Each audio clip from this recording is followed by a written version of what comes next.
Hello, we're the epistemologers, and we're here today. Our topic of the day is why is evidence not convincing? And we're not saying that it should be convincing or it shouldn't be convincing. We're just saying that it doesn't seem to be that convincing to people. Everyone has their own worldview and their own bias, and they tend to, despite thinking that they are rational and evidence-based, tend to cherry-pick the evidence and build their worldview from that. And we don't necessarily think that's wrong or worse than what most people do. But I think that it's something where people have trouble dealing with new evidence. Yeah. And well, it's not that people don't find it compelling, it's that sometimes people do and sometimes they don't. Well, this can happen to a lot of things. I mean, even my own person, who everyone likes to think of themselves as rational, and I'm not excluded. I can be shown things where I like that I can think of a million different ways to weasel out and still keep my worldview intact without without changing my mind. And I find because it's easier to do that than actually confront your worldview that might be wrong. Yeah. And this came about as us talking about the James Gunn thing, where, if those who do not know, James Gunn was tweeting about a lot of very disturbing topics. If it was a joke, it's so black that, and I like black humor, it's so black that, it kind of makes me question whether or not there's some weird shit going down. So, like, they're just admitting to a certain kind of perversion. That like we don't even. It's like, hard to even talk about on YouTube. But pedophilia is what the perversion that we're talking about, and it's very strange to anyone who likes movies or media or entertainment to have their I wouldn't say idols or heroes, but to have somebody known in the industry be charged, and to have such strong circumstantial evidence to point to that he has been doing these sorts of things. Surely, with especially the James Gunn stuff, if you had seen, and I implore people to look it up, if you had seen the tweets, some of which are like, do you have any tweets offhand? Oh man, I scrubbed that stuff from my memory. I know, it's so hard to keep it in your brain because it's just so nasty. But if you had seen the tweets, and if it had come from, let's say, your local principal, you would have said, this guy is clearly doing something horrible, and he has no right to say these things, and I'm really worried for my children if this is the type of guy who's leading our school. But we try to brush it off if it's in Hollywood and with this James Gunn sort of thing. So what is it about our worldview, or our inability to change our worldview, that we have this problem where we can't change it? Do you have any thoughts on that? Well, yeah, evidence is seen through the lens of your worldview, your current theory for how the world works. And you can take the same piece of evidence and look at it from different angles, with the different lenses that different theories provide, and you'll get an entirely different picture of what that means. Evidence is not really the bedrock that an evidence-based a foundationalist, a person who believes foundationalist wants it to be. It can be remade and spun into whatever fits your particular narrative. So, and that can be a problem in these days, where just a lot of information, counter information, is flying around. Just rumors flying everywhere. Right. It's like a disinfo storm right now. Well, and it's interesting because then people will say, "Well, this is just part of a disinfo storm," and that doesn't necessarily make it wrong. Is the problem? And if it is right, the repercussions are pretty dire. But I don't know if that's really the reason you should follow that either. I think it's that there's just so much with Gunn, and then there's also Dan Harmon, who is a very interesting case because he only has sort of one thing. He only did one pilot that was off color, and his personality is such that he's kind of a nerdy or like a sort of misanthrope, and that kind of casts question into his character. And so there's some interesting things happening around this because it isn't just James Gunn. There's other people who are being like the Me Too. When the Me Too happened, there's other things that are coming to light because of this. It's sort of the James Gunn was the spearhead, sort of the tip of the spear. Yeah, like Michael Ian Black, Patton Oswalt, Sarah Silverman. Yes, so it's bigger than just James Gunn, but James Gunn is going to be the most recognizable. And I wouldn't even say he's the worst. I think Michael Ian Black has worse tweets than James Gunn. It's just because James Gunn was first, more people talked about it.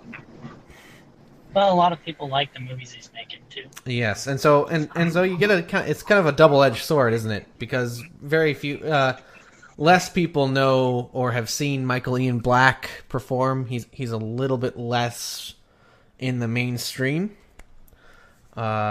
Certainly he exists, and I'm not trying to belittle his actorship, but James Gunn, certainly as the Guardians of the Galaxy, is one of the largest grossing films of all time. He has, way more clout and way more name recognition because of that. And so it got us to talking about how why is it that people don't seem to want to believe that James Gunn could do something like this? And despite all of the tweets and other things to the contrary, the fact that he deleted 10,000 tweets and the fact that he did all these things, why is it, do you think, that this would be the case where people are unwilling to see, even read the tweets, right? There's a certain... Yeah, I'm not sure if people who are defending him have read the tweets. Right. Or exactly what... So I think what I'm trying to say is that people will read his tweets and they might interpret this as a joke. Other people might see it as well, if he finds this funny, what else is he capable of? Right. We're talking about fairly serious or fairly dark jokes, if they're jokes. Sort of. Yeah. And not even is like admitting to some of it. Like, what do I do in this circumstance, folks? Yeah. I'm in this circumstance where I've got a child here. Yeah. And there's little humor that seems like it was I don't know, like it doesn't seem like it's that funny, even if it's a joke. It's very niche. I mean, and here's something we haven't considered. If it is, it might actually be a joke, but we're not the target audience. The target audience are people for whom that's like everyday life sort of thing, right? Like oh no, don't you hate it when you get your foot stuck in the door, and you stub your toe, isn't that just a shame? So maybe it's like that sort of humor, but like everyday sort of humor, like day in the life, right? Yeah. And it's just we're not the audience. We don't have. They probably have a circle Yeah, we don't. that is that audience. Yeah, A circle of support who understands and supports understands them. the problems and hardships of being a pedophile. That's a horrible thought. Oh my god. The world is just so intolerant, right? Right. Oh, oh god. Oh. Yeah, all we have to do is coexist. Yeah. So Just be tolerant. it's very disturbing, and to consider this. This is. I mean, I have trouble wrapping my head around it too. And the other thing that I wanted to point out is that I think that people are adverse, or one, like, it raises the question, if I know now that James Gunn did these things, or supposedly did these things, allegedly did these things, does that mean that I'm a bad person if I like his movies? Or if I like Guardians of the Galaxy? Or if I paid for a ticket into the theater, do I condone that behavior?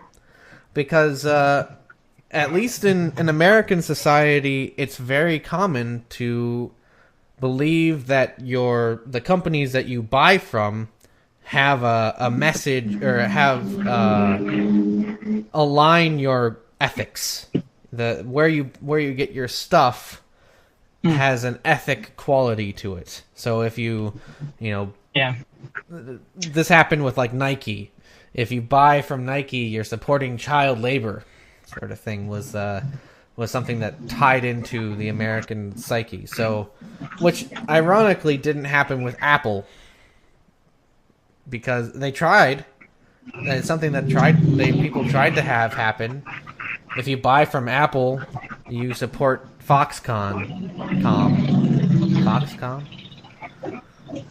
Foxconn? Yeah. The Chinese company with suicide nets outside of their windows to keep their laborers from jumping out and from committing suicide. That's a particular level of horror that is, very visceral. And people still buy Apple. People still buy MacBooks and iPhones and stuff like that.